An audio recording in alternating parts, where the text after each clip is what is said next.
naman kami ng so may mga meetings din yan. Straight lalo na sa mga panahon. Kasi talaga no, yung mga pupwede gawin. Particularly nung pandemic na yun, paano tayo? Na kailangan So, during that time, may tatlo na lumabas kasi papasok na sila sa DepEd. So the rest na iwan, ano.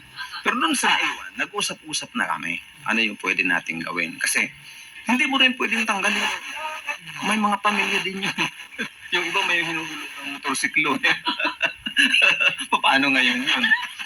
Usap-usap. Actually, yun yung pinaka... Kaya umiiyak eh. No, yung mga inuhulugan ako, tatanggalin mo ako sa Yes. trabaho. Correct Go ahead. yun. So, pinag-usapan namin yun. Win-win solution. Win-win solution tayo ngayon.